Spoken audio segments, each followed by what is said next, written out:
According to the Illinois Holocaust Museum and Education Center, the Nazi regime was responsible for between 30 and 35 million deaths. Joseph Stalin deliberately killed 6 million people, according to American historian Timothy Snyder in 2011. Mao's body count added up to 30 million between the years of 1959 and 1961, according to the National Library of Medicine. Jeffrey Dahmer killed 17 boys during his murderous streak. Herbert Hoover once said, "Democracy is not static. It is a living force. Every new idea, every new invention offers opportunity for both good and evil. While we may differ on what we view as good, identifying evil seems to be something that we can more universally agree upon. The needless death of a loved one, when someone steals something from you, unprovoked and without need, the cruelties of war, the mistreatment of a spouse, all of us would agree that most of these things, if not all of them, would be viewed as evil. And the people that are committing these acts deserve some sort of punishment. But how do we know that these things are evil? How can we define a shadow? How would we be able to define a shadow without light? Would we be able to tell the darkest of nights without first experiencing the day? So if we can so easily define evil, then there must be something that we can contrast that to. And that something has to be good. Many people will argue that good comes from the collective understanding of good, or that we can somehow define good based upon the spectrum of beliefs that we have within society. But if that's true, then what about the examples at the beginning of this video? What about the people of Nazi Germany? What about the leaders under Mao? What about the people that went along with Joseph Stalin? What about the admiration that people have for people like Jeffrey Dahmer? Surely all of this exists within that same parameter. Is it simply because we live in a different time, underneath different circumstances, and a different geography, that we view these things as evil? If this is the case, then the future of humanity unfortunately looks very bleak, because our own situations can change in such a way that we can radically shift, just like the people of Nazi Germany did.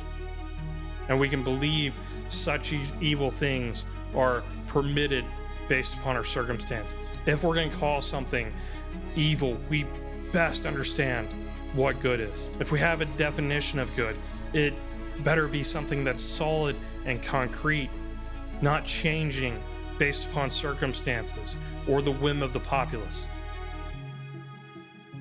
When we allow such things to happen, that results in mob rule.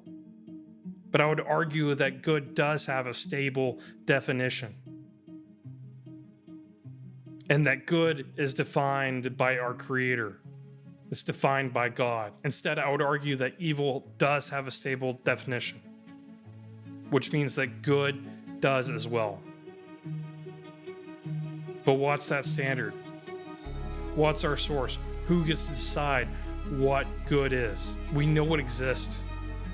We can all identify good whenever we see it, regardless of our universal understanding of good. If we have a creator, wouldn't that creator get the final say of what's good? As the designer of all things, wouldn't he be able to tell us how he intended life to work?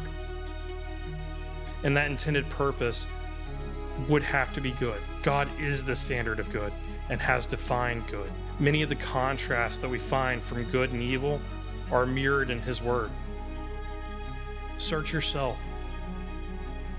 How do you know that your standard of good and evil are correct. If you come to any other answer besides a divine creator, how do you know that your definition is stable enough and correct enough to withstand the test of time? Please follow along with me as we learn more about this good creator who gets to define good. May God keep you and bless you. Really quick, before you go, let me explain why I felt led to start this channel. When talking to Pilate, Jesus said, "I have come into the world to bear witness to the truth. Everyone who is of the truth listens to my voice." Pilate responds by asking, "What is the truth?" It's evident that a lot of people are still asking this question almost 2,000 years later. And while we live in an amazing time with the wealth of the world's knowledge available in the palm of our hands, there's often too much information, leaving people unable to process what's true and what's not true. Paul describes such times in this way when he writes his second letter to his disciple Timothy: "Always learning and never able to arrive at a knowledge of the truth." There are several who expound on what truth is, but often they are misguided, or they are malice in their intent, or they're being intellectually dishonest. My hope is that I am able to provide evidence for why the scriptural narrative is true, a contextual and practical explanation of the principles found in its writings, and a defense for other believers. As Peter explains, you should always be prepared to make a defense to anyone who asks you for a reason for the hope that is in you, yet do it with gentleness and respect. If you find value in this channel as I do, there are a few ways you can help, both by gifting and without spending any money. First, react and interact with these videos wherever you're watching from. This greatly helps the channel be seen by others and new people. Next, please share this content with others you feel may benefit from the information found here. Also, please subscribe to this channel on all social media. And finally, if you feel led to, and if you have the means to, please consider giving to this channel through the outlets previously mentioned, or the channel's Patreon. All these links are going to be in the video description. Thank you for watching, and may God keep you and bless you.